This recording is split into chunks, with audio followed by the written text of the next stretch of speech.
आज हम लोग क्लास 12वां का जो हमारा चल रहा है तुमको रसायन, जिसमें कि हम लोग हेलो एल्केन्स और हेलो एरिन्स अध्याय पढ़ रहे हैं, चैप्टर 10। उसमें हम लोगों ने पिछले लेक्चर में तुमको जो कि प्रकाशीय समावयवता और उससे जुड़ा हुआ जो कि SN1 SN2 में किस प्रकार से तुमको वह प्रतिक्रिया होती है, इन सबों को हम लोगों ने देखा।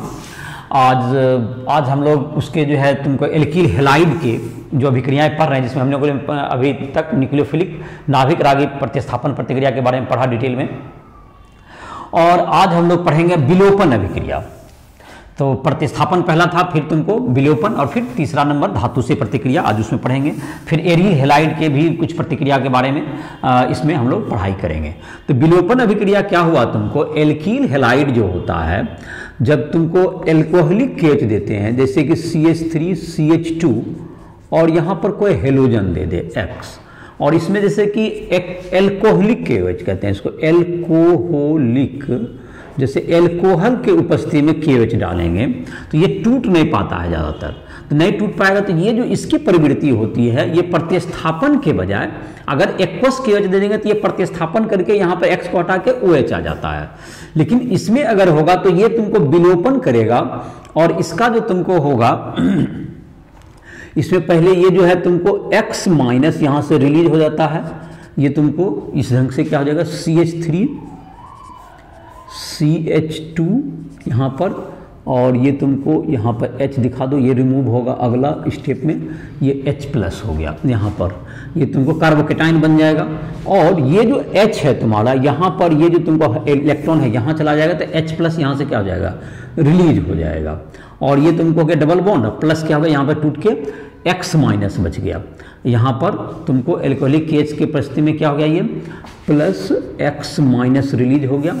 अब यहाँ से ये तुमको जो बन जाएगा, यहाँ से हाइड्रोजन लिबरेट हो जाएगा, तो क्या हो जाएगा यहाँ पर, और यहाँ पर डबल बॉन्ड बन जाएगा, तो यहाँ प्लस चार्ज भी समाप्त हो जाएगा। तो ये तुमको CH2 double bond CH2 plus H plus. तो एक लाइन में अगर कहें इस रिएक्शन को तो क्या प्रोडक्ट बना आपका, तो काफ़ी सिंपल सा है, CH3 CH2X है, इसमें एल्कोहलिक QH की उपस्थिति में एल्कोहलिक KOH की उपस्थिति में क्या बनाएगा, यहाँ पे एल्कीन बन गया, विलोपन अभिक्रिया हो गया, तुमको यहाँ से हट गया और डबल बॉन्ड का क्रिएशन हो गया, तो इसको हम लोग कहेंगे विलोपन अभिक्रिया, प्लस HX हो गया। तो ये तुमको विलोपन अभिक्रिया में डबल या ट्रिपल बॉन्ड यहाँ पर बन गया। दूसरा केस हो सकता है एक और, जैसे कि तुमको जबकि तुमको होता है अगर जबकि एक से अधिक एल्कीन बनने की संभावनाएं हों, तो एल्कीन वैसे एल्कीन बनाए जाते हैं जिसमें कि डबल बॉन्ड जो है तुमको बीच में आए, मतलब कि अधिक से अधिक उस डबल बॉन्ड से अधिक एल्कीन समूह जुड़े हों। तो और उसके स्थायित्व के बारे में उसको देख करके बात, जैसे कि इस तरह का उदाहरण की बात कर रहे हैं, CH3 यहाँ पर जैसे CHCl है या Br हो गया, यहाँ पर CH2 है, यहाँ पर CH3 है। तो यहाँ पर तुमको जब एल्कोहलिक केच देंगे, एल्कोहलिक KOH डालेंगे, तो यहाँ पर तुमको क्या हो सकता है, यहाँ से Cl निकलेगा तो ये H निकलने के यहाँ पे दो ऑप्शन है, एक तो यहाँ पर से बन सकता है और एक यहाँ से बन सकता है। तो इसमें तुमको जैसे इधर से निकलेगा तो एक दो तरह के प्रोडक्ट की संभावनाएं हैं। दोनों अगर प्रोडक्ट को मैं लिखूँ तो CH2 double bond CH CH2 CH3, ये ब्यूट 1 इन बनेगा, प्लस क्या हो जाएगा तुमको ब्यूट 2 इन भी बन सकता है इसमें, CH3 CH double bond CH और CH3, ये HX तो खैर निकलेगा ही। तो ये जो प्रोडक्ट हुआ तुमको ब्यूट 1 इन एक बना और ब्यूट 2 इन, ये तुमको जहां तक कि तुमको एक सेजेफ नियम के आधार पर इसको कहते हैं, ये तुमको मेजर प्रोडक्ट होगा, ये ज़्यादा मात्रा में बनेगा और ये तुमको माइनर होगा, कम मात्रा में ये बनेगा। तो ये माइनर क्या होगा तुमको सेजेफ के अनुसार, सेजेफ के, तो जो जिस वह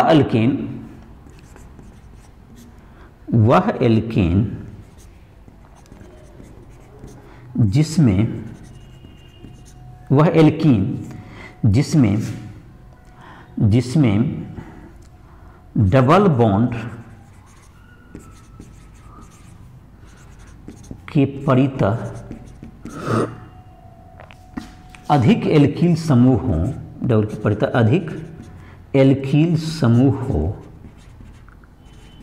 एल्कील समूह हों डिहाइड्रोहेलोजिनेशन में, हेलोजिनेशन बी हाइड्रोहेलोजनीकरण में मुख्य उत्पाद होते हैं। इसे सेटजेफ नियम भी कहते हैं। इसे SETYZEF सेटजेफ नियम भी कहते हैं। ये तुमको इस तरह के केस में मुख्य उत्पाद के रूप में तुमको, जिसमें कि डबल बॉन्ड जब बीच में आ जाए तो वो तुमको मुख्य उत्पाद होंगे। और ये तुम्हारा इस केस में यही तुम्हारा हो गया विलोपन अभिक्रिया हो गया। तो ये तुमको विलोपन अभिक्रिया, और जहां तक कि प्रतिस्थापन और विलोपन है, प्रतिस्थापन और विलोपन तुमको ये दोनों प्रतिक्रियाएं क्या होती है, प्रतिस्थापन एवं विलोपन एक साथ अगर देखें इसको, तो प्रतिस्थापन और विलोपन अभिक्रिया में तुमको क्या होता है, ये दोनों प्रतिक्रियाएं जैसे कि प्रतिस्थापन एवं विलोपन, जहां तक कि हम लोग देखें तो 3 डिग्री पर, जैसे कि एक्वस केओएच, जैसे कि इसमें कम टूटने की संभावना है, केओएच जैसे देंगे तो 3 डिग्री जो एल्कील हैलाइड है, 3 डिग्री एल्कील हैलाइड, 3 डिग्री एल्कील हैलाइड बड़े क्षार की उपस्थिति में, बड़े क्षार की उपस्थिति में मुख्यतः विलोपन अभिक्रिया के द्वारा, विलोपन अभिक्रिया के द्वारा एल्कीन का निर्माण करते हैं, एल्कीन का निर्माण करते हैं, जबकि प्राथमिक एमीन, प्राथमिक एल्कील हैलाइड, प्राथमिक एल्कील हैलाइड प्रतिस्थापन के द्वारा, प्रतिस्थापन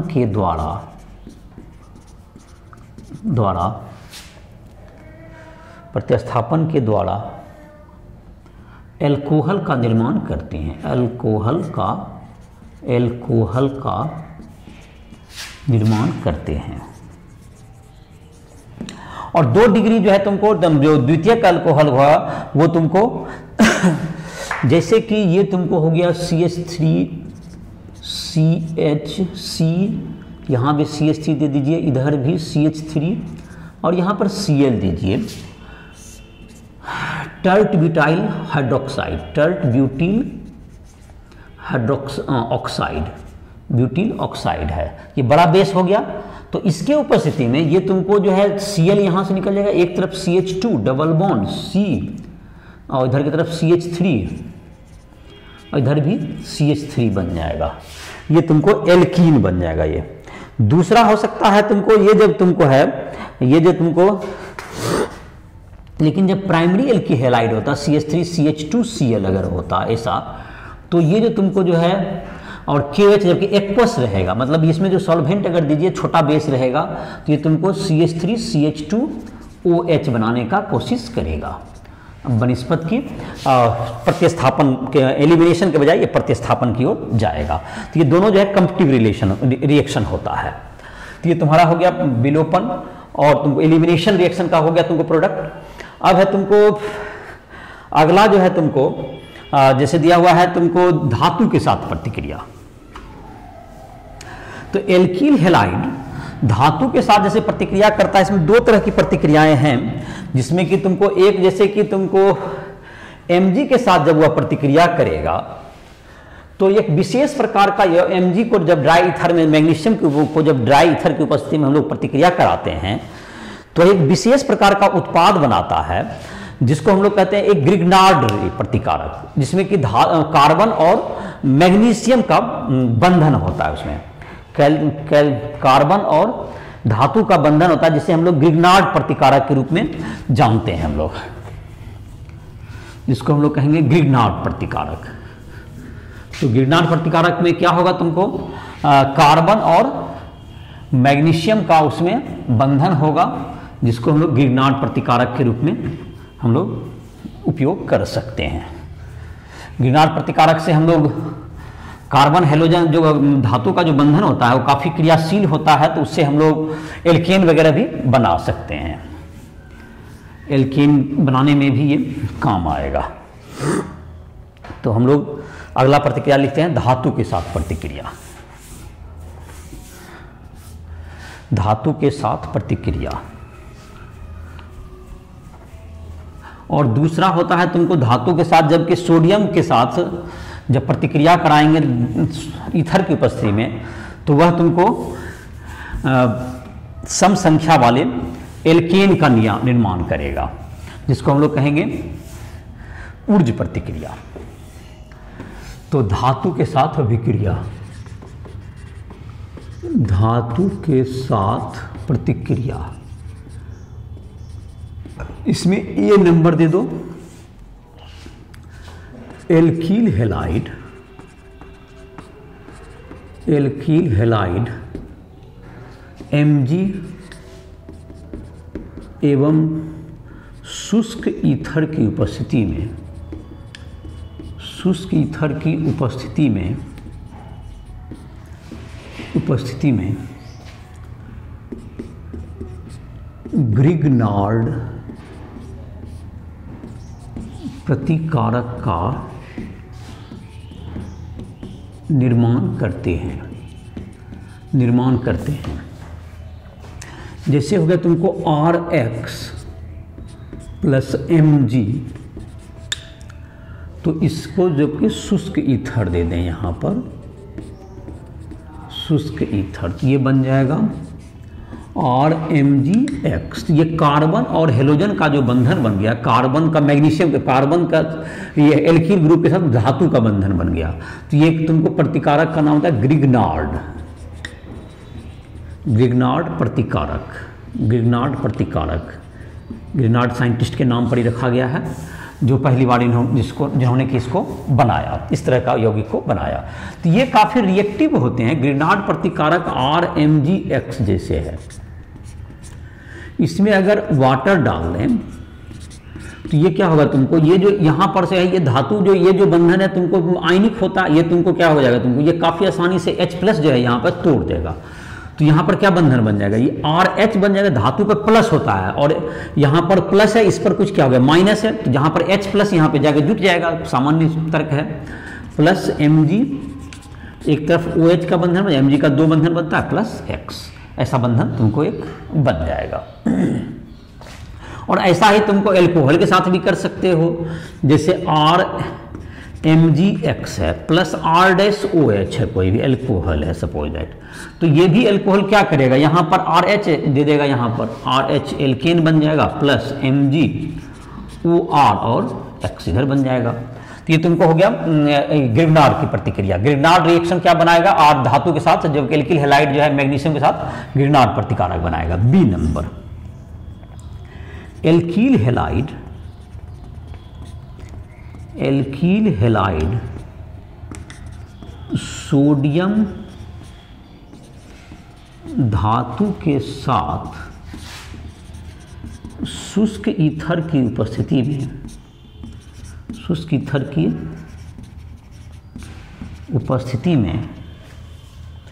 उपस्थिति में एल्केन का निर्माण करती है, एल्केन का निर्माण करती है। इसमें कार्बन की संख्या डबल हो जाएगा, जैसे कि R रहेगा, R में अगर एक कार्बन है तो जो एल्केन प्राप्त होगा उसमें 2 कार्बन का होगा। जैसे कि अगर मान लेते हैं CH3 या RX लिख लो, चलो RX प्लस Na, तो यहाँ पर ऐसे तो संतुलित होगा 2RX 2Na पर, RX प्लस Na, ये तुमको हो गया शुष्क ईथर, शुष्क ईथर। ये तुमको बन जाएगा RR प्लस 2NaX बन जाएगा। RR का मतलब हो गया ये एल्केन बन गया, ये RR का मतलब एल्केन बन गया ये RX हो गया एल्कील हैलाइड, एल्कील हैलाइड। ये तुमको RX प्लस 2Na, ये तुमको बन गया जैसे इसका उदाहरण के रूप में CH3Cl 2CH3Cl प्लस 2Na, इसमें हो जाएगा शुष्क ईथर, ड्राई ईथर, ये हो जाएगा CH3 single bond CH3 plus 2NaCl, ये हो गया इथेन, ये इथेन बन गया। तो ये कार्बन की संख्या इसमें सम संख्या वाले जो है, तो इसको, इस प्रतिक्रिया को हम लोग कहते हैं ऊर्ज प्रतिक्रिया। ये जो प्रतिक्रिया हो गया इसका नाम हो गया, उसको जो है तुमको ऊर्ज प्रतिक्रिया कहा जाता है। बनाते हैं इसको हम लोग कहेंगे ऊर्ज प्रतिक्रिया। जैसे ऊर्ज प्रतिक्रिया पर नोट्स लिखने आएगा तो यही लिखना पड़ेगा तुमको पूरा, WURTZ, इंग्लिश में लिखते हैं WURTZ, ऊर्ज रिएक्शन। ये तुम्हारा हो गया ऊर्ज प्रतिक्रिया। अब तुमको जहां तक है ये तुम्हारा क्या कहते हैं, जो एल्किल हैलाइड के जो रिएक्शंस थे तुम्हारा यहीं तक दिया हुआ है। अब हम लोग एरिल हैलाइड के कुछ रिएक्शन के बारे में पढ़ेंगे। एरिल हैलाइड जो है तुमको, जो इसमें कि बेंजीन में जुड़ा हुआ रहेगा हेलोजन ग्रुप, तो वह तुमको बेंजीन में जो हेलोजन ग्रुप जुड़ा हुआ रहता है वह तुमको नाभिक रागी प्रतिस्थापन प्रतिक्रिया नहीं दे पाता है। नाभिक रागी प्रतिस्थापन प्रतिक्रिया उसमें देने में परेशानी होती है। कारण है कि उसके एक से अधिक कारण दिए जा सकते हैं, तो हम जैसे कि यहां पर हम लोग 3-4 कारण उसके दे सकते हैं। एक तो पहले रिजोनेंस जो अनुनाद प्रभाव के कारण उसमें पार्शियल जो डबल बॉन्ड का कैरेक्टर आ जाता है तो उसको तोड़ना कठिन हो जाएगा, हेलोजन और कार्बन के बीच के बंधन को तोड़ना कठिन हो जाता है। एक तो ये हुआ। दूसरा है कि उसमें जो संकरण होता है कार्बन का sp2 होता है, तो वह अधिक विद्युतात्मक होता है, जिसके कारण कि वहां पर जो तुमको वह इलेक्ट्रॉन को हेलोजन के पास जाने नहीं देता है, बंधित इलेक्ट्रॉन को। तीसरा, फेनिल कार्बोकेटाइन काफी कम अस्थायी होता है। चौथा कह सकते हैं जो कि बेंजीन रिंग में ऋण आवेश है, तो वह तुमको कोई न्यूक्लियोफाइल को क्यों आकर अपने पास आने देगा, तो उसको प्रतिकर्षित कर देगा। तो इस तरह से एक से अधिक कारणों से क्या होता है, तुमको वह नाभिक रागी प्रतिक्रिया नहीं करता है। लेकिन उच्च ताप दाब पर हम लोग क्या कर सकते हैं, उसे नाभिक रागी प्रतिस्थापन प्रतिक्रिया करा सकते हैं, या उसको नाभिक रागी प्रतिस्थापन प्रतिक्रिया कराने के लिए एक और उपाय होता है कि उसके जो है ऑर्थो या पारा पोजीशन पर ऐसा समूह उसमें दीजिए जो कि इलेक्ट्रॉन को क्या कर सके, अपनी ओर खींच सके, अनुनाद प्रभाव या इलेक्ट्रॉन विथड्रॉइंग इफेक्ट अपना उत्पन्न कर सके। तो ऐसे समूह की उपस्थिति में यह तुमको प्रतिक्रिया करेगा। जैसे कि हम लोग अभी लिखते हैं, तो एरिल हैलाइड की प्रतिक्रिया, एरिल हैलाइड की प्रतिक्रिया, एरिल हैलाइड की प्रतिक्रिया।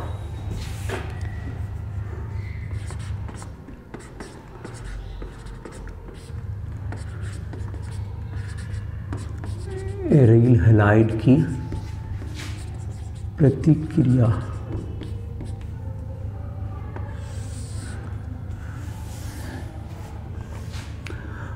नाभिक रागी प्रतिस्थापन प्रतिक्रिया पहला नंबर।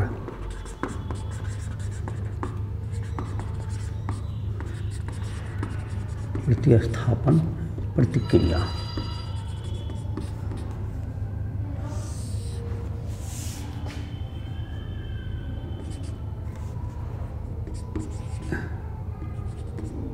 एरिल हैलाइड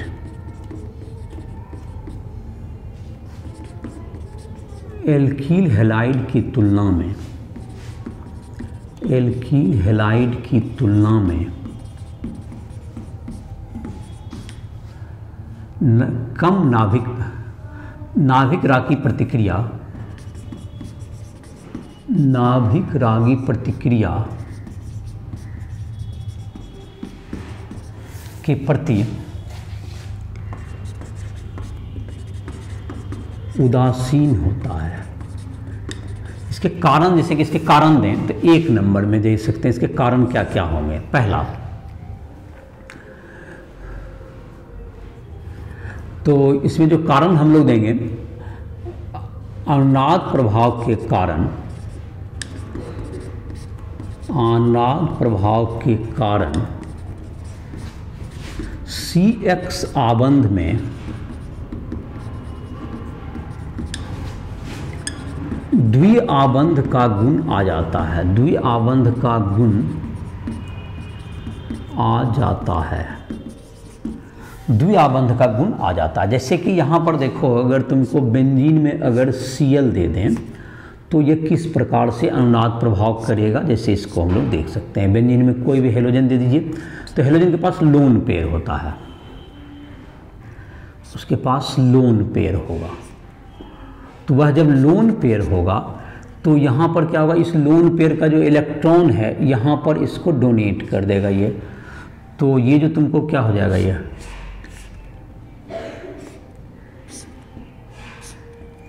तुमको डबल बॉन्ड X में यहाँ प्लस आ जाएगा और यहाँ पर ये माइनस आ जाएगा, यहाँ पर माइनस आ जाएगा और यहाँ पर तुमको ये फिर डबल बॉन्ड आ गया और यहाँ पर, और ये जो माइनस है देखो ऑर्थो पारा, तुमको अब जैसे कि ये तुमको ऑर्थो पारा निर्देशक समूह भी क्यों होता है, जो कि आगे भी अब पिक्चर नहीं बनाएंगे, इसका तुमको इसी से समझ सकते हो। इसी पिक्चर में इसको भी शामिल कर दे रहे हैं, जैसे कि यहाँ X पे प्लस हो गया, तो ये ऑर्थो पर के बाद यहाँ पर जो है तुमको ये जो तुमको है डबल बॉन्ड यहाँ पर बन जाएगा और ये जो माइनस है ये यहाँ आ जाएगा और यहाँ पर जो तुम्हारा था डबल बॉन्ड, ये तुमको ये डबल बॉन्ड था तो अगला में यहाँ डबल बॉन्ड चला जाएगा, ये तुम इलेक्ट्रॉन चला जाएगा, यहाँ पर डबल बॉन्ड बन जाएगा। तो ये जो माइनस चार्ज है ये तुमको ऑर्थो या पारा पोजीशन पर क्या होता है, जाता है, जिस कारण से ये तुमको यहाँ पर ये माइनस हो गया, यहाँ पर तुमको डबल बॉन्ड हो गया और यहाँ पर तुमको अब फिर क्या हो गया, तुमको यहाँ पर डबल बॉन्ड हो गया। तो ये जो तुम्हारा है ये माइनस चार्ज कहाँ कहाँ जाता है, ऑर्थो एंड पारा पर जा रहा है, ये ध्यान रखने की बात है। निगेटिव चार्ज जा रहा है ऑर्थो एवं पारा पर। तो ये तुमको यहाँ पर तो खैर हम लोग का अभी जो कारण था, इस चित्र को फिर से नहीं बनाएंगे, इसमें तुम देख सकते हो इसी कारण से जो कि अगर तुमको जब हम इलेक्ट्रॉन रागी प्रतिकारक में इलेक्ट्रॉन रागी प्रतिकारक अगर जिसको कि चाहिए इलेक्ट्रॉन चाहिए, ये हम लोग नाभिक रागी प्रतिकारक की बात कर रहे हैं, तो जिसको इलेक्ट्रॉन चाहिए तो वो ऑर्थो पारा पे जाएगा। नाभिक रागी प्रतिकारक के लिए यहाँ कोई अनुकूल परिस्थिति नहीं है, क्योंकि नाभिक रागी प्रतिकारक में माइनस चार्ज कारण ऐसे भी रिपेल करेगा वो। दूसरा है कि यहाँ पे डबल बॉन्ड बनता हुआ दिख रहा है, हर में क्या होगा, डबल बॉन्ड बन गया, डबल बॉन्ड बन जाएगा तो उससे प्रतिक्रिया करना कठिन, तो यहाँ उस डबल बॉन्ड को तोड़ना मुश्किल हो जाएगा। इसलिए जबकि एल्किल हैलाइड में जबकि रहता है CH3Cl, उस सब में क्या होगा, तुमको ऐसा कोई कारण नहीं होता है। तो एक तो इस कारण से, दूसरा कारण होता है बेंजीन में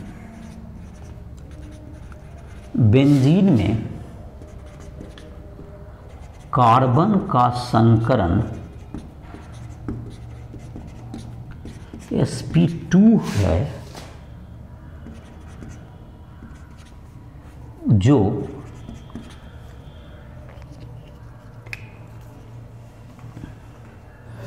जो sp3 कार्बन की तुलना में, sp3 कार्बन की तुलना में अधिक विद्युत ऋणात्मक होता है। अधिक विद्युत ऋणात्मक होने के कारण CX आबंध की ध्रुवणता कम होती है, CX आबंध की ध्रुवणता कम होती है, ध्रुवणता कम होती है, ध्रुवणता कम होती है, मतलब CX आबंध कम ध्रुवीय होगा। विद्युत ऋणात्मकता इसका बढ़ गया तो हेलोजन से इसके विद्युत अंतर घटा, तो उसमें जो कि तुमको उसका जो है तुमको अब विद्युत ऋणात्मकता घट जाएगा। बेंजीन में तुमको sp2 होता है, बेंजीन में कार्बन का संकरण sp2 और एल्किल हैलाइड में sp3 होता है। तीसरा कह सकते हो फेनिल कार्बोकेटाइन, फेनिल कार्ब धनायन का स्थायित्व काफ़ी कम होता है, स्थायित्व काफ़ी कम होता है। यह भी तुमको R+ अगर SN1 में बनेगा R+ तो उसका स्थायित्व कम है तो कम बनेगा। चौथा नंबर कह सकते हैं इसका कारण, बेंजीन में ऋण आवेश के कारण नाभिक रागी प्रतिकारक प्रतिकर्षित हो जाती है। ये तुमको कारण है जैसे कि ये तुमको प्रतिक्रिया जनरली नहीं करता है, लेकिन अगर हम लोग उच्च ताप दाब, ये तुमको नाभिक रागी प्रतिस्थापन प्रतिक्रिया नहीं करना चाहेगा। ये तो 4 कारण हमने बताया कि एक तो पार्शियल डबल बॉन्ड करेक्टर आ गया, दूसरा आ गया कि sp2 हाइब्रिडाइज्ड कार्बन में S करेक्टर ज़्यादा है, एस कैरेक्टर उसमें 33% है, sp3 में 25% था। एस कैरेक्टर ज़्यादा होने का मतलब ये हुआ, एस कैरेक्टर ज़्यादा होने का अर्थ ये होता है कि उसमें जो है उसकी विद्युतात्मकता ज़्यादा होती है। विद्युतात्मकता ज़्यादा होगी तो हेलोजन से उसकी विद्युतात्मकता कम हो जाएगा अंतर, तो जिस कारण से क्या होगा तुमको कि यह तुमको अधिक उसकी जो ध्रुवणता है उसको कम हो जाएगा, तो नाभिक रागी प्रतिकारक को अटैक करने की रुचि खत्म हो जाएगी। तीसरा था तुमको कि फेनिल कार्बोकेटायन अगर SN1 प्रतिक्रिया में, तो फेनिल कार्बोकेटायन का स्थायित्व तो नहीं होता, तो SN1 प्रतिक्रिया की भी संभावना को वह बिल्कुल समाप्त कर देता है। वह उसकी अस्थायित्व जो है तुमको मेथिल से भी कम होती है। तो ये तुमको चौथा था कि अगर बेंजीन में तुमको नाभिक मैंने बेंजीन में इलेक्ट्रॉन का इधर से उधर कर रहा है, तो नाभिक रागी प्रतिकारक को धन आवेश चाहिए, ऋण आवेश से वह प्रतिकर्षित ही होगा, तो इस प्रकार से वह रिएक्शन नहीं करेगा। लेकिन अगर हम लोग उच्च ताप दाब डालें तो यह क्या कर सकता है, प्रतिक्रिया कर सकता है। या इलेक्ट्रॉन अगर तुमको निर्देशक समूह जो कि इलेक्ट्रॉन को अपनी तरफ विथड्रॉ करने वाला ग्रुप अगर डालें तो इस प्रकार की प्रतिक्रिया हो सकती है। जैसे है तुमको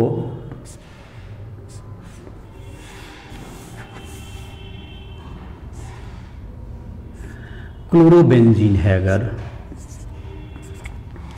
तो क्लोरोबेंजीन इसमें अगर हमको नाभिक रागी प्रतिस्थापन करना है, एक्वस NaOH डालें, एक्वस NaOH से प्रतिक्रिया करा दें, NaOH एक्वस, तो सिंपली तो ये नहीं करेगा, लेकिन 623 केल्विन ताप दे दें और 300 वायुमंडलीय दाब दे दें, 300 एटमॉस्फेरिक प्रेशर के बराबर दाब दे दें, तो ये क्या हो जाएगा, तब इतना ताप और दाब पर जाकर के ये इसको तोड़ के यहाँ पर से बेंजीन में OH जुट जाएगा और इसको नाभिक रागी प्रतिस्थापन प्रतिक्रिया ये हो सकेगा। इसके लिए ताप दाब की जरूरत पड़ेगी। इसको बेंजीन में OH को हम लोग कहते हैं फिनॉल, तो ये फिनॉल बना सकता है। ये तुमको अब उच्च ताप दाब पर ये प्रतिक्रिया हो सकती है, जबकि एल्किल हैलाइड आसानी से CH3Cl रहेगा तो आसानी से ये प्रतिक्रिया हो जाएगा, उसमें कोई ताप दाब की जरूरत नहीं पड़ेगी। तो ये तुमको 4 कारण था इसका जो बताया था कि क्यों कम क्रियाशील होता है। दूसरा, इसकी क्रियाशीलता को बढ़ाने के लिए अगर ऑर्थो या पारा पोजीशन पर अगर इलेक्ट्रॉन खींचने वाला समूह दे दें जो कि इलेक्ट्रॉन को अपनी ओर विथड्रॉ करता हो, अपनी ओर विथड्रॉ करता, जैसे NO2 है तुम्हारा, NO2 है, जैसे CHO है जो कि इलेक्ट्रॉन को अपनी ओर खींच सकता है। तो ऐसे जो समूह होते हैं उसकी उपस्थिति में तुमको जबकि ये NaOH डालेंगे प्लस NaOH अगर एक्वस करेंगे तो इसमें कम ताप पर ही अगर जब ये तुमको पारा पर डाल दे तो ये तुमको 423 केल्विन पर ये हो जाएगा तुम्हारा ताप, ये 423 केल्विन पर ही हो जाएगा तुम्हारा, 623 के बजाय 423 केल्विन पर या 473 केल्विन, ये सब टेम्परेचर पर ये लगभग तुमको संपन्न होकर ये क्या बना लेगा, फिनॉल बना सकता है। तो इसमें किसकी उपस्थिति में, नाइट्रो समूह जैसे तुम्हारा हो गया, यहाँ OH आ जाएगा, यहाँ पर NO2, यहाँ पर प्लस ये तुम्हारा हो सकता है। ये किसकी उपस्थिति में, NO2 हो गया इलेक्ट्रॉन आकर्षी समूह, इलेक्ट्रॉन विथड्रॉइंग समूह, NO2 हो गया CH जो उसमें कि तुमको जो कि आसानी से इलेक्ट्रॉन अपनी इसमें डबल बॉन्ड के कारण यहाँ पर होता है N, यहाँ डबल बॉन्ड O, ये तुमको इलेक्ट्रॉन को क्या कर सकता है अपनी ओर, जो जिसमें डबल बॉन्ड हो जिस चीज में वह इलेक्ट्रॉन को अपनी ओर खींचता है, इलेक्ट्रॉन को खींचेगा तो यहाँ पर इसके ऋणात्मक चार्ज को कम करेगा और इसकी क्रियाशीलता को बढ़ा देगा और ऑर्थो पारा पर ही एक्ट करेगा, मेटा पर रहने पर इससे फायदा नहीं होगा। दूसरा, अगर इसमें कर दें 2 पोजीशन पर कर दें, जैसे एक पोजीशन पर तुम दूसरा बना लोगे, हम इसी में कर दे रहे हैं, जैसे कि अब ऑर्थो पर भी एक डाल दें, ये तुमको पारा के अलावा एक ऑर्थो पर भी और डाल दें, तो ये तुमको इलेक्ट्रॉन आकर्षण 2 जगह पर डाल दिए, तो इसमें तुम जो है तुम दूसरा अपना लिख लोगे, तो ये तुमको देखोगे तो यहां पर से जब डाल दोगे NO2 तो ये तुमको कम और 368 केल्विन पर ही हो जाएगा, 368 केल्विन पर ही हो जाएगा। 2 ऑर्थो और क्या कर दिया, ऑर्थो या पारा पर डाल दिए, 368 केल्विन पर हो जाएगा। अगर तीनों जगह डाल दें, तीनों जगह तुम जो कि अपना बारी बारी से अपना बना लोगे, मैं तो इसी में संशोधन करके बना दे रहा हूं, अगर तीनों जगह डाल दें तो ये सिर्फ सामान्य हीट करने से हो जाएगा, सामान्य इसको क्या कर देंगे, गर्म करने पर ये प्रतिक्रिया हो जाएगी, जबकि कहाँ रह जाएगी, तीनों जगह पर, मतलब कि 2,4,6 ट्राइनाइट्रोफिनॉल, ये तुमको 3 जगह पर हो गया, तुमको तीनों ऑर्थो और पारा तीनों जगह हो गया, तो ये तुमको क्या हो जाएगा, ये तुमको तीनों जगह होने पर क्या होगा, और टेम्परेचर घट गया। तो क्या इसमें देखिए कि अगर NO2 एक तुमको दिए, NO2 अगर एक, पहले तो अगर तुमको NO2 नहीं है तो इसमें ताप दाब 623 केल्विन ताप और 352 दाब पर हुआ, और NO2 अगर एक दिए पारा पर तो कितना टेम्परेचर 423 केल्विन के आसपास हुआ, 2 डाले 368 केल्विन पर हो गया। और अगर तुमको ऑर्थो और पारा तीनों जगह डाल दिए तो यह तुमको मात्र गर्म करने पर यह प्रतिक्रिया हो जाएगी। तो ये तुमको ये तीनों को अलग अलग करके बारी बारी से अपना लिख लोगे। तो ये तुम्हारा 3 प्रतिक्रिया इसमें अलग अलग ताप पर भी मैंने मेंशन कर दिया, जो कि तुम वीडियो को पीछे करके भी अपना लिख सकते हो। तो ये तुम्हारा हो गया कि ये तुमको 3 तरह के प्रोडक्ट इसमें बन जाएंगे। तो नाभिक रागी प्रतिस्थापन प्रतिक्रिया में ये हो गया। अब है तुमको इलेक्ट्रॉन रागी प्रतिस्थापन प्रतिक्रिया, जो कि बेंजीन रिंग का मुख्य प्रतिक्रिया होता है, इलेक्ट्रोफिलिक सब्स्टिट्यूशन रिएक्शन। तो बेंजीन रिंग में तुमको जो है इलेक्ट्रॉन रागी प्रतिस्थापन प्रतिक्रिया मुख्य प्रतिक्रिया होता है। और क्लोरीन जो होता है यह अपने अनुनाद प्रभाव में, जैसा कि अभी हम लोग तुरंत अनुनाद प्रभाव आए थे, तो उसमें -4 जहां तक देखे थे, कहां कहां जा रहा था वो -4 तुमको ऑर्थो और पारा पर जाता है। तो किसी को भी अगर तुमको इलेक्ट्रॉन रागी प्रतिस्थापन प्रतिक्रिया अगर होना है तो कोई भी इलेक्ट्रोफाइल कहां से अटैक करेगा, इलेक्ट्रॉन रागी प्रतिकारक जाहिर एक ऑर्थो पारा पोजीशन पर हाइड्रोजन को क्या करेगा, प्रतिस्थापित करेगा। तो इस प्रकार से यह जो तुमको होता है, ये इलेक्ट्रॉन हेलोजन समूह जो है तुमको ऑर्थो पारा निर्देशक समूह होता है। और ये तुमको दूसरा है, तुमको प्रतिक्रिया हो गया नाभिक रागी इलेक्ट्रॉन रागी प्रतिस्थापन प्रतिक्रिया।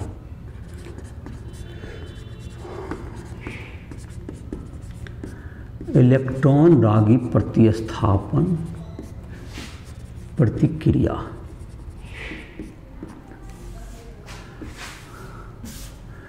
बेंजीन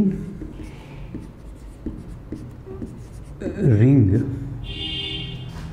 में इलेक्ट्रॉन रागी प्रतिकारक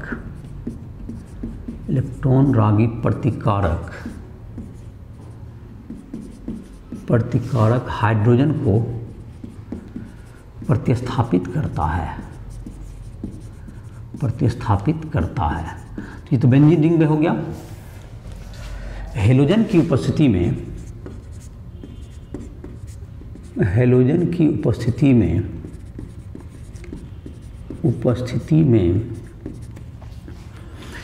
उपस्थिति में प्रेरणिक प्रभाव के कारण इंडक्टिव इफेक्ट, प्रेरणिक प्रभाव के कारण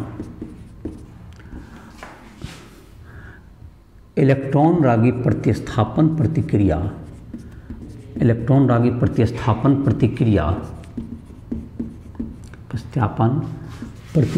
की दर कुछ घट जाती है, डीएक्टिवेटिंग ग्रुप हुआ, लेकिन अपने अनुनाद प्रभाव के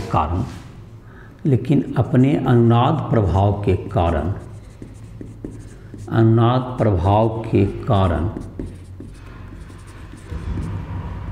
यह ऑर्थो पारा निर्देशक समूह की तरह कार्य करता है। तो ये तुमको जैसा कि -4 जब भी देखे थे थोड़ा देर पहले जो अनुनाद संरचना था, -4 कहाँ जा रहा था, ऑर्थो और पारा जा रहा था। तो कोई भी इलेक्ट्रॉन रागी प्रतिकारक वहीं से प्रतिक्रिया करेगा। तो और तुमको प्रतिक्रिया की दर कुछ जो है तुमको इंडक्टिव इफेक्ट के कारण कुछ कम हो जाती है। जैसे कि अब कुछ प्रतिक्रिया में करके दिखा देता हूँ। जैसे ए नंबर में है तुमको हेलोजिनेशन।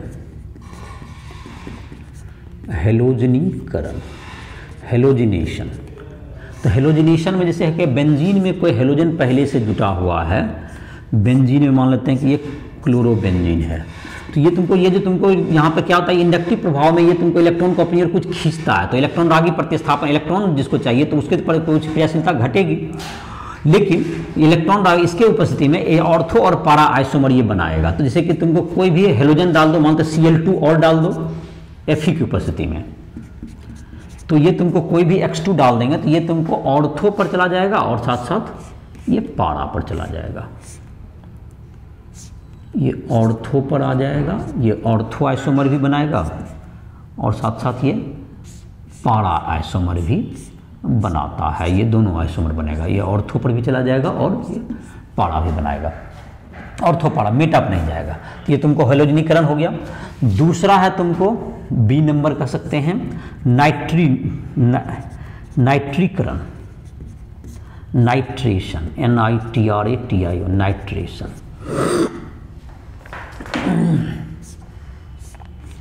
बेंजीन में तुमको क्या हो गया, Cl जुटेगा, तो ये HNO3 की उपस्थिति में HNO3 और ये जो तुमको है कॉन्क H2SO4 का जब उपस्थिति रहेगा तो उस स्थिति में भी क्या होगा, ये NO2 तुमको बनेगा, जो कि NO2 यहाँ पर आएगा और तुमको ये ऑर्थो और पारा पोजीशन पर कौन आ जाएगा तुमको अब की, ये HCl है, यहाँ पर पारा पर NO2 आ जाएगा और साथ ही साथ इसका ऑर्थो समावयवी भी बन जाएगा। ये Cl यहाँ पर ऑर्थो समावयवी बनेगा HNO3 के प्रेजेंस में। और इसी तरह से जब सल्फोनीकरण करेंगे, सल्फोनेशन, तो H2SO4 से प्रतिक्रिया कराएंगे। तीसरा नंबर में सल्फोनीकरण, सल्फोनेशन, सल्फोनेशन, तो सल्फोनेशन करेंगे तो इसमें यहाँ पर डाल देंगे सल्फोनेशन में तुमको, इसको मैं इसी प्रतिक्रिया में मैं बना दे रहा हूँ। तो सल्फोनेशन में यहाँ पर क्या डाल देंगे हम लोग, H2SO4 डाल देंगे।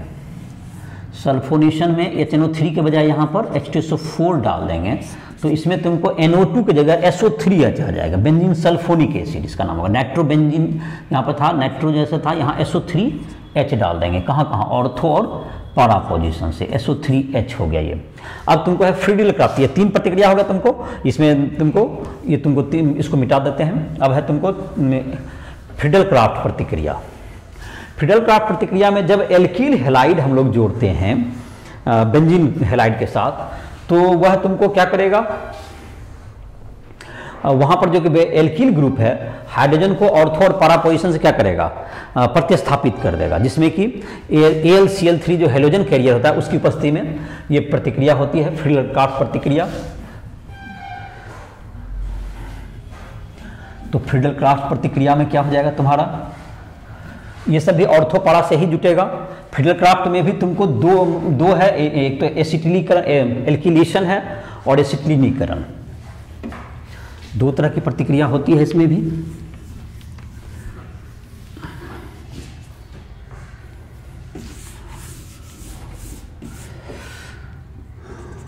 चौथा नंबर है तुमको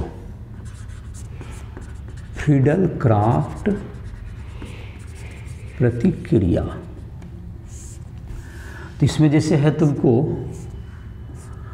कोई भी बेंजीन में हेलोजन है, इसमें अगर कोई भी RX डाल दें, कोई भी RCl जैसे डाल दिए, चलिए CH3Cl डालिए, CH3Cl डालिए, चलिए R के बदला CH3Cl, अनाद्र AlCl3 की उपस्थिति में ये हेलोजन, ये लुईस बेस होता है, इसमें ये Cl यहाँ पे 6 ही इलेक्ट्रॉन है, तो ये Cl को ले लेगा, जिससे CH3 प्लस एक इलेक्ट्रोफाइल बन जाएगा। तो ये जो तुमको इस सब का मैकेनिज्म तुम देखना चाहते हो, क्लास 11 के बुक में, क्लास 11 का जो वीडियो लेक्चर होगा तुम उसमें इसको देख सकते हो, इसका मैकेनिज्म। ये तुमको ये बेंजीन में ये ऑर्थो पर चला जाएगा और साथ ही साथ ये पारा पर आ जाएगा। तुमको CH3 यहाँ पर भी ये ऑर्थो और पारा आइसोमर ये बन जाएगा। ये फ्रीडल क्राफ्ट का एल्किलेशन कहलाता है। और फ्रीडल क्राफ्ट में एसाइलेशन है तुमको, जैसे ये तुमको फ्रीडल क्राफ्ट में जैसे कि यहाँ पर आ गया प्लस CH3COCl, और इसमें भी जबकि अनाद्र AlCl3 डाल देंगे, अनाद्र AlCl3, तो ये तुमको Cl प्लस हट जाएगा, तो बेंजीन में क्या जुट जाएगा, यहाँ पर COCH3 जुट जाएगा। और ये जाहिर है कि ऑर्थो पारा समूह है, तो ये तुमको COCH3, ये ऑर्थो पर हो गया, एक इसका आइसोमर बन जाएगा समावयवी जो कि पारा पर होगा, ये COCH3 यहाँ से जुट जाएगा। तो ये तुमको ये सब तुमको क्या हो गया, ये तुम्हारा फ्रीडल क्राफ्ट एल्किलेशन रिएक्शन के उदाहरण हो गए। और तुमको इसके बाद जैसे तुमको एक जो है तुमको 10.9 उदाहरण था कि क्लोरीन जो है तुमको क्या कहते हैं ऑर्थोपैरा निर्देशक समूह क्यों होता है, जबकि डीएक्टिवेटिंग ग्रुप है ये, जबकि प्रतिक्रिया के दर को घटाता है, तो ये तुमको अपने प्रेरणिक प्रभाव के कारण, जबकि इलेक्ट्रॉन को अपनी ओर खींच लेता है अपने अधिक विद्युतात्मकता होने के कारण हाइड्रोजन, तो उससे जो है तुमको इलेक्ट्रॉन रागी प्रतिस्थापन प्रतिक्रिया की दर को वह बेंजीन की तुलना में कम कर देता है। लेकिन चूंकि अनुनाद प्रभाव के कारण वह अपना जो है इलेक्ट्रॉन कहाँ देता है, ऑर्थो पैरा स्थान पर देता है, इसलिए तुमको कैसा देगा, तुमको ऑर्थो पैरा निर्देशक समूह होता है। तो यही 10.9 तुम्हारा उदाहरण था जो कि तुम लिख सकते हो। कुछ है तुमको पॉलीहेलोजन यौगिक हैं। पॉलीहेलोजन यौगिक में जैसे कि तुमको है डाइक्लोरोइथेन, डाइक्लोरोमीथेन। पॉलीहेलोजन यौगिक में तुमको जैसे डाइक्लोरोमीथेन है, तो इसके कुछ उपयोग वगैरह के बारे में दिया हुआ है। पॉलीहेलोजन यौगिक में पहला है तुमको डाइक्लोरोमीथेन, डाइक्लोरोमीथेन CH2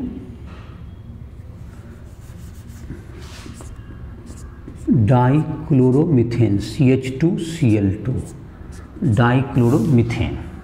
तो ये जो डाइक्लोरोमीथेन है CH2Cl2, इससे इसकी प्रतिक्रिया कराएंगे तो डाइक्लोरोमीथेन तुमको कैसे बनेगा। डाइक्लोरोमीथेन जो होता है यह तुमको औषध के लिए तुमको विलायक, औषध के लिए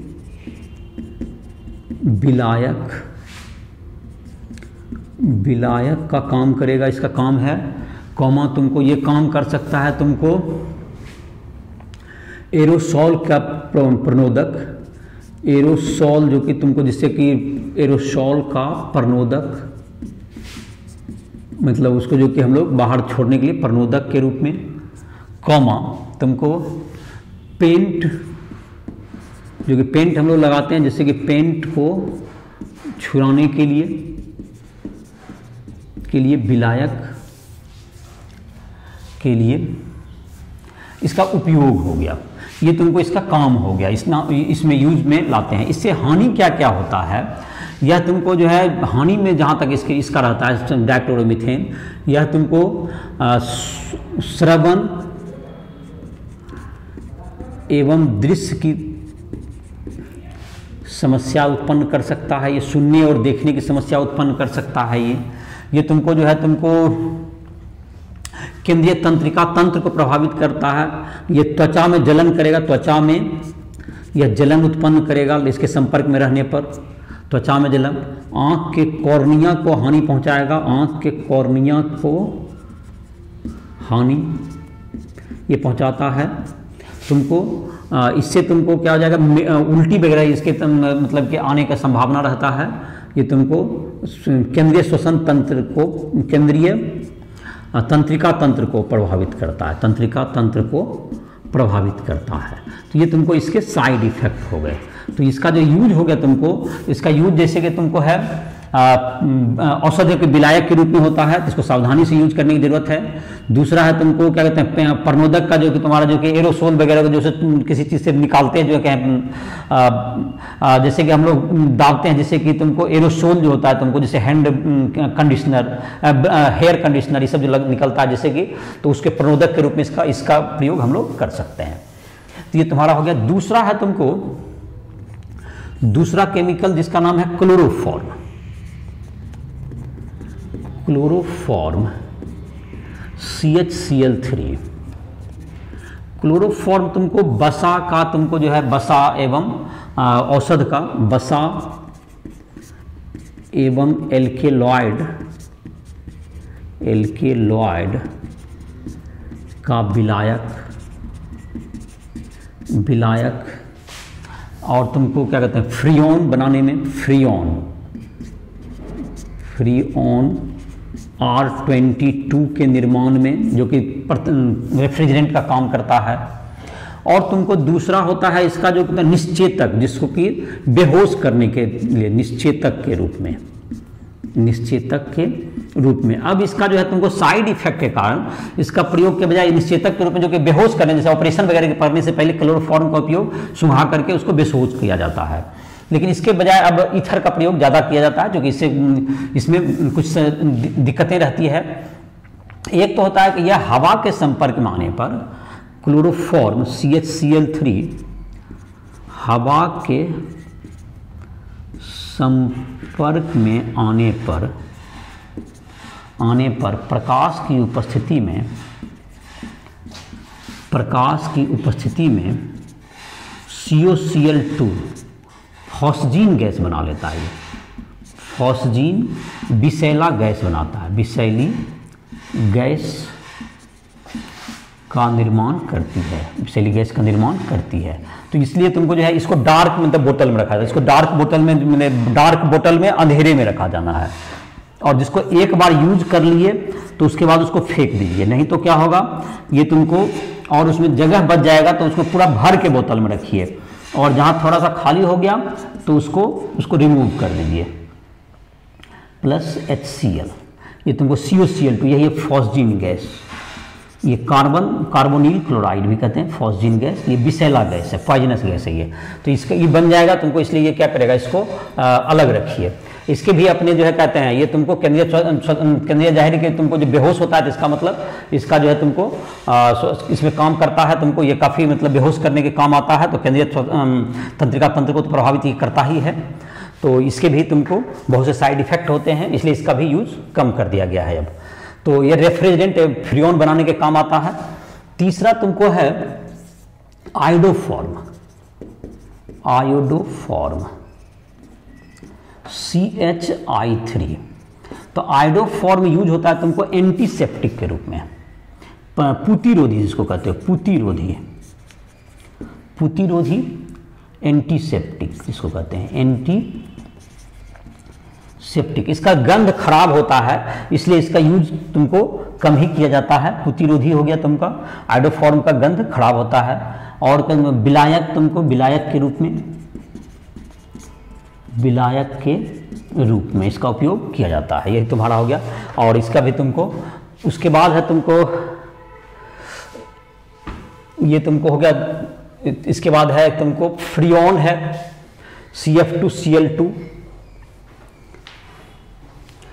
चौथा कह सकते हैं हम लोग केमिकल जो पॉलीहेलोजन में जो कि यूज में आता है, फ्रियोन, जो कि रेफ्रिजरेंट, फ्रिज में तुमको इसका उपयोग किया जाता है इसको ठंडा करने में। जो रेफ्रिजरेंट होता है फ्रिज में, जो रेफ्रिजरेंट लिक्विड के रूप में इसका प्रयोग पहले बहुत तायत से होता था, लेकिन यह चूंकि ओजोन परत को हानि पहुंचाती है, जो कि फ्री रेडिकल मैकेनिज्म के द्वारा ओजोन परत जो कि स्ट्रेटोस्फीयर में है, तो उसको यह हानि पहुंचाती है, जिसके कारण कि इसका प्रयोग को क्या किया गया है, कम कर दिया गया है। नहीं तो ये काफ़ी ठंडा करने के लिए जो कि हम लोग फ्रिज में है इसका उपयोग करने में ये बहुत ही उपयोगी केमिकल था तुमको फ्रियोन। और एक है तुमको और एक केमिकल है जो कि कार्बन टेट्राक्लोराइड, ये तीनों भी लिखे। चौथा पहले लिख लेते हैं कार्बन टेट्राक्लोराइड।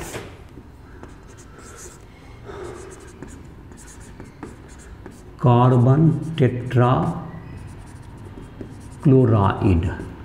CCl4। तो कार्बन टेट्राक्लोराइड तुमको जो उपयोग में आता है, ये तुमको कार्बन टेट्राक्लोराइड का जो यूज होता है तुमको औषध के विलायक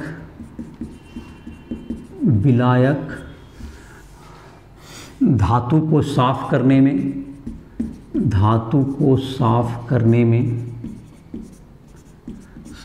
में अग्निशामक मतलब फायर एक्सटिंग्विशर, अग्निशामक के रूप में इसका नाम होता है, पायरीन के रूप में इसे बेचा जाता है। तो ये तुमको पायरीन, अब इसका प्रयोग खैर अग्निशामक के रूप में कम होता है, नहीं किया जाता है। ये तुमको है, ये जो तुम्हारा है कार्बन टेट्राक्लोराइड, ये बहुत विलायक के रूप में ये प्रयोग में आता है। यह भी हार्मफुल होता है, जिससे कि तुमको बहुत सारे कहते हैं इसमें लीवर कैंसर वगैरह होने के, लीवर कैंसर और तुमको यकृत कर किडनी, इन सबों के कैंसर होने की इसमें संभावनाएं रहती है। तो ये सब तुम्हारा इसका उपयोग है। और इसका प्रयोग अब धीरे धीरे क्या किया गया, जैसे कहीं पर तुमको बसा वगैरह लग गया, जैसे कि ग्रीस वगैरह लग गया, तो उसमें इसको सॉल्वेंट डाल करके इसको छुड़ा सकते हो। ग्रीस को छुड़ाने में इसे जो तुम्हारा जो इस तरह का जो भी चीज़ लग जाए तुमको उसको यहाँ छुड़ाना है तो इसका सॉल्वेंट के रूप में बाजार में इसका ये मिलता है, जिसको हम लोग उपयोग कर सकते हैं। तो ये तुमको हो गया कार्बन टेट्राक्लोराइड। तो तुम्हारा पांचवा है फ्रीऑन, फ्रीऑन CF2Cl2 इसका सूत्र हो गया। ये तुमको रेफ्रिजरेंट, प्रशीतक जिसको कहते हैं,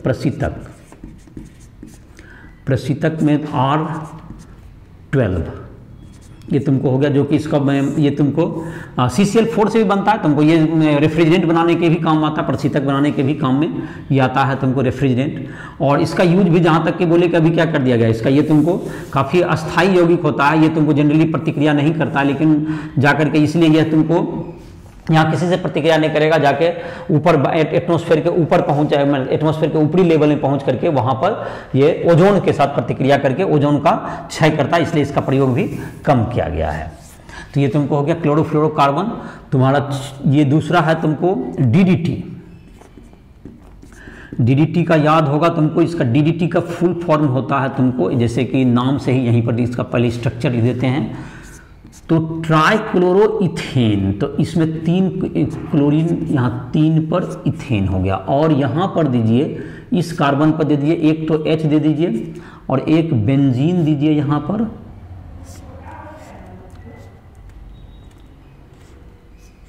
बेंजीन में यहाँ पर Cl, ये पारा पर दे देंगे। तो ये तुमको क्या हो जाएगा अभी, ये तुमको डाइक्लोरो, यहाँ पे पारा पर क्या होता है डाइक्लोरो डाइफिनाइल ट्राइक्लोरोइथेन, ये हो गया तुमको, इसका स्ट्रक्चर हो गया, ये हो गया डाइक्लोरो PP पारा, डाइक्लोरो डाइफिनाइल ट्राइक्लोरोइथेन, यही हो गया DDT का। तो DDT तुमको जाहिर के तुमको पता होगा कि ये तुमको एक कीटाणुनाशक है, जर्मिसाइड, ये कीटाणुनाशक है जिसको कि हम लोग यूज करते हैं, कीटाणुनाशक इंसेक्टिसाइड, जिससे कि ये तुमको खास करके इसका जो उपयोग किया जाना 1950 के दशक में, इससे मलेरिया का रोकथाम किया गया, और इसका जाहिर है कि साइड इफेक्ट को देखते हुए जो कि मछली वगैरह पे ये काफ़ी खराब प्रभाव डालता है, इसलिए अब जो है इसका उपयोग बहुत कम किया जाता है, जो USA वगैरह में है, तुमको अमेरिका में इस पर बैन कर दिया गया DDT पर, लेकिन भारत में तो अभी भी DDT का प्रयोग होता है। तो तुम्हारा ये जो है तुमको ये सब यौगिक हो गए, जिसके बारे में तुमको इसका स्ट्रक्चर ध्यान रखोगे, और तुमको क्लोरोफ्लोरोकार्बन के रूप में जैसे कि तुम्हारा हो गया जो फ्रीऑन प्रशीतक का काम करेगा, कार्बन टेट्राक्लोराइड, क्लोरोफॉर्म जो कि तुमको क्लोरोफॉर्म का जैसे क्वेश्चन हो सकता है तुमको इसे डार्क बोतल में क्यों रखते हैं, तो वह फॉस्फिन का निर्माण कर लेता है, ऐसा प्रतिक्रिया को लिखोगे। तो इसके साथ ही चैप्टर का तुम्हारा था जितना लेक्चर था तुम्हारा समाप्त हो गया। आई होप कि तुमको मतलब जो भी है तुमको वीडियो लेक्चर जितने भी हैं तुमको उस राइट वाला ऐप को प्ले स्टोर से डाउनलोड करके तुम प्राप्त कर सकते हो। तो इसी के साथ इस लेक्चर को समाप्त कर रहे हैं।